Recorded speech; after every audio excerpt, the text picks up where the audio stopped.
Have you ever, listened to someone just nail expressing their opinions in English, and thought, wow, how do they make it sound so clear and confident? It's true. A well-structured opinion can be incredibly powerful. For sure. And it turns out there actually might be like a formula to it. Oh, really? Yeah, at least according to these language experts, Mary and Jack. Okay. They put together this guide we're diving into today, all about expressing opinions confidently. And what's really cool is they break it down in such a practical way. I like that. Yeah, it's not just about having a huge vocabulary, Right. There's actually a structure you can use. Oh, interesting. I'm always trying to improve my communication skills. What have they found? Well, they start by addressing something I think we've all experienced, Okay. especially if English isn't our first language. Yeah. You know, that feeling of when you know what you want to say, but the words just won't come out smoothly. Yeah, for sure. It's a struggle even for native speakers sometimes. Hmm. When you're trying to articulate a complex thought, you can trip over your words. Exactly. Mary and Jack point out that learners often have the right words, but they just lack a clear structure to tie everything together. I see it's like having all the ingredients for a delicious meal, Uh-huh. but no recipe to follow. That's a great way to put it. Thanks. And one of their key ingredients, connectors. Connectors, okay. You know those little words and phrases like because, since, or due to that we use all the time? I'm curious to hear what Mary and Jack have to say about those. What's so fascinating to me is how connectors act as bridges between ideas. Yeah. You know, they make your speech flow more naturally and they give your opinions more weight. Think about it if you just state, I think we should change the meeting time. The team is always late. It lacks impact. Yeah, you're just kind of stating something. Exactly. But if you add a simple connector, like because it becomes, I think we should change the meeting time because the team is always late. Mm. It immediately sounds more reasoned and persuasive, doesn't it? It does. It's amazing how such a small word can make such a big difference. Right. And Mary and Jack go deep on connectors, exploring all sorts of them, from those that express cause and result to those that add reasons or clarify purpose. So if we connect this back to the recipe analogy, Yeah. it's about understanding which spice or connector best enhances the flavor of your opinion. Okay, that is brilliant. I love that. But Mary and Jack don't stop at just connectors. They go on to introduce a three-part structure for expressing opinions, which I think could be a game changer for so many people. Oh, wow. Are you ready for this? Absolutely lay it on me. I'm ready to upgrade my opinion expressing game. Okay, so first you state your opinion clearly. Seems simple enough, right? Yeah. Then you explain why you hold that opinion, and here's where those awesome connectors come in. Okay. Finally, you wrap up, either by summarizing your point or asking a question to keep the conversation going. It sounds so simple, Yeah. but I can already see how powerful this structure could be. You're not Yeah. just like throwing out an opinion. Right. You're providing the reasoning behind it, which is crucial for persuasion and engagement. Yes. It's all about inviting the listener into your thought process instead of just hitting them with a statement.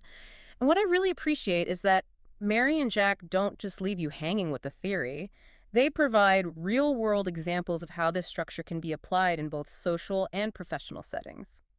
Examples are always super helpful for seeing how these concepts actually work. Totally. What kind of examples do they give? Well, for a casual setting, they suggest something like, I think that new Thai restaurant is amazing because the food is so flavorful and the service is excellent. Have you tried it yet? Okay, I see how they incorporated all three parts there. Uh-huh. Stating the opinion, giving the why with connectors, and finishing with a question to encourage interaction. Yeah. It feels natural but purposeful. Exactly. And in a more professional context, they offer an example like, I believe we should extend the project deadline since the current timeline doesn't allow for adequate quality control. What are your thoughts on this? Again, the structure remains consistent even though the context is totally different. Right. It really shows how adaptable this approach can be. You know, one thing that strikes me about this example is the choice of since as the connector. It feels a bit more subtle and less forceful than because.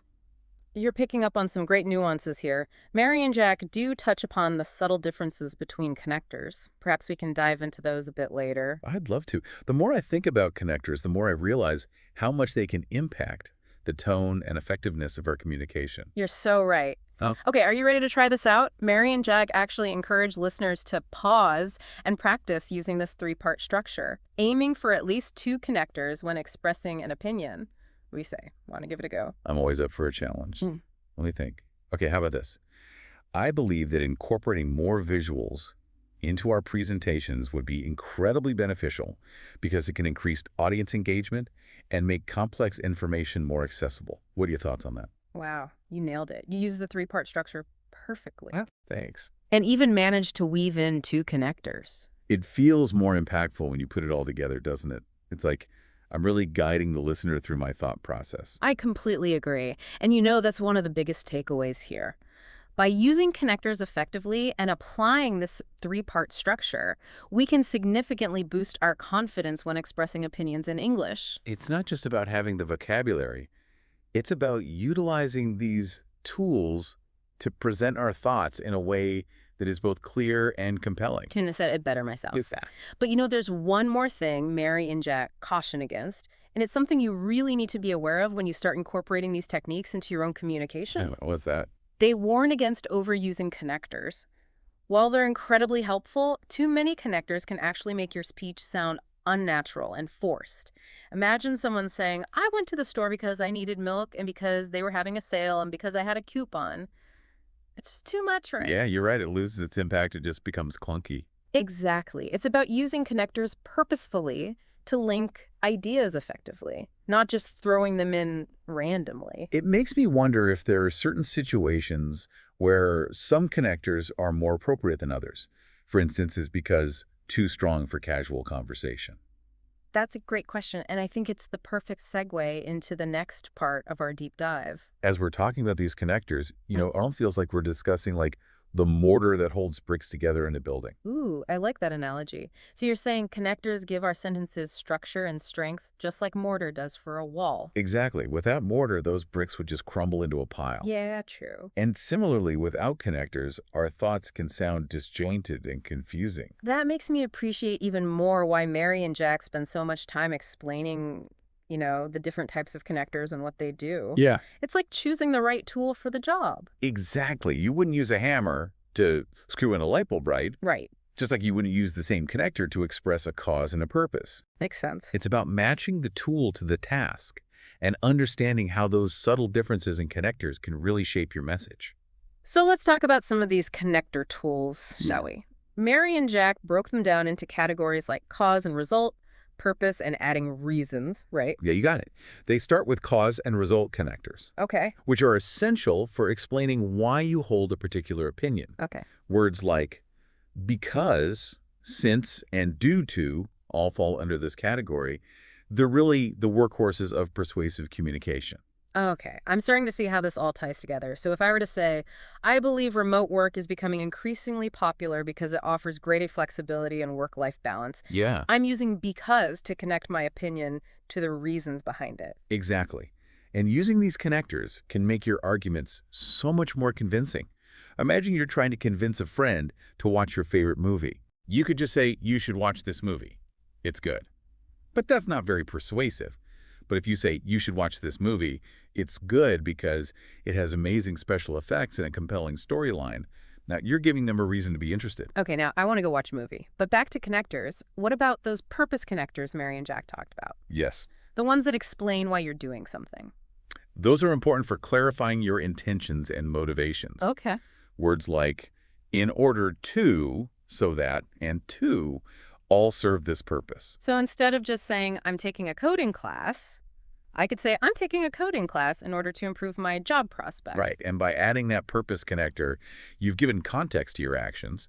It shows you're not just randomly taking a class, you have a specific goal in mind. It makes you sound more focused and driven. Exactly. It's like saying, I'm not just drifting along, I have a destination in mind. I can see how this would be helpful in like a professional setting too. Absolutely. Imagine you're presenting a new strategy to your team. You could just say, we're going to implement these changes. But that might leave them wondering why. Yeah. But if you say, we're going to implement these changes so that we can increase efficiency and boost customer satisfaction, now you've provided a clear rationale for your actions. This is making me realize how much thought goes into like crafting a persuasive message. Yeah, It's not just about the words themselves, it's about how you connect them. you're getting it. Now, there's one more category of connectors that Mary and Jack discuss. Okay. And it's particularly useful when you want to build a strong case for your opinion. adding reasons. Oh, yeah. I remember them talking about that. Phrases like, another reason is on top of that, or besides that, let you kind of build on your argument, right? Exactly. Instead of just saying, I think we should invest in this new technology, Yeah. you could say, I think we should invest in this new technology because it will streamline our workflow. Yeah. On top of that, it has the potential to significantly reduce our operating costs. Ooh, I like that. It's like you're giving them not one, but two compelling reasons to agree with you. It's like constructing a solid argument brick by brick, Mm-hmm. with each connector acting as the mortar to hold it all together. But just like with a building, you don't want to use too much mortar. Right. Mary and Jack did warn against overusing connectors. Yeah. It's like adding too much salt to a dish a little bit enhances the flavor, but too much ruins it. Perfect analogy. How do you think we can strike that balance? How do we know when we've gone overboard with the connectors? That's a good question. It seems like it comes down to developing an ear for what sounds natural. I think you're right. Mary and Jack suggest listening carefully to how native English speakers use connectors. Yeah. Pay attention to the rhythm and flow of their speech. You'll start to notice they use connectors sparingly, only when necessary to connect ideas or emphasize a point. So it's not about cramming in as many connectors as possible. It's about using them strategically and purposefully. Exactly. It reminds me of that famous quote, perfection is achieved not when there is nothing more to add, but when there is nothing left to take away. Ooh. It's about finding that sweet spot where every word has a purpose and nothing feels redundant. This is all making me realize there's so much more to connectors than I initially thought. It's fascinating how such seemingly small words can have such a big impact on our communication. It is, isn't it? But, even with all this talk about connectors, I'm curious to circle back to that three-part structure that Mary and Jack proposed. Yeah. I think it has the potential to be really transformative, especially when we consider how it can be adapted to different situations. You're reading my mind. That's exactly what I was thinking. Let's explore that further in the next part of our deep dive. All right, so welcome back. We've been unpacking this awesome guide by Mary and Jack about expressing opinions with confidence. We've talked about connectors, those little bridges that make your speech flow and add weight to your ideas. We've really laid the groundwork for crafting opinions that people will not only understand but actually find compelling. Yeah, and now it's time to put it all together. Remember, Mary and Jack emphasized that this three-part structure, stating your opinion, explaining why, and wrapping up, works in both social and professional settings. Right. But the question is, how do you actually adapt it to those different situations? That's the key, Yeah. right? It's like having a basic recipe that you can then tweak depending on whether you're making a casual weeknight dinner or a fancy dinner party. Oh, I like that analogy. So let's say you're hanging out with some friends talking about a movie you just saw. How would you use this structure to express your opinion? Well, in that kind of casual setting, you want to keep things light and conversational, right? Right. You might say something like, I thought the movie was a bit of a letdown, to be honest. The plot was predictable and the special effects weren't that impressive. What did you think? Oh, okay. I see how you incorporated all three parts there. You stated your opinion, you gave your reasons using connectors, and then ended with a question to keep the conversation going. It feels really natural, but you're still subtly guiding the discussion. Exactly. You're sharing your perspective while also inviting others to chime in. It's a more relaxed, interactive approach. For sure, but now imagine you're in a meeting at work and you need to express your opinion on a project proposal. How would you adjust your approach for that kind of setting? Oh, in that scenario, you'd want to shift to a more formal and professional tone, right? Right. You might say something like, while I appreciate the effort put into this proposal, I have some concerns about the feasibility of the timeline. Given our current workload and resource constraints, I believe it's unrealistic to expect that we can deliver by the proposed deadline. I'd like to open this up for discussion and hear your perspectives on how we might adjust the timeline to ensure a successful launch. Wow, that was so well structured and persuasive. I noticed you used given as a connector there. Yeah. It feels very appropriate for that kind of professional context. It does, doesn't it? And that's where the nuance of connector choice comes in.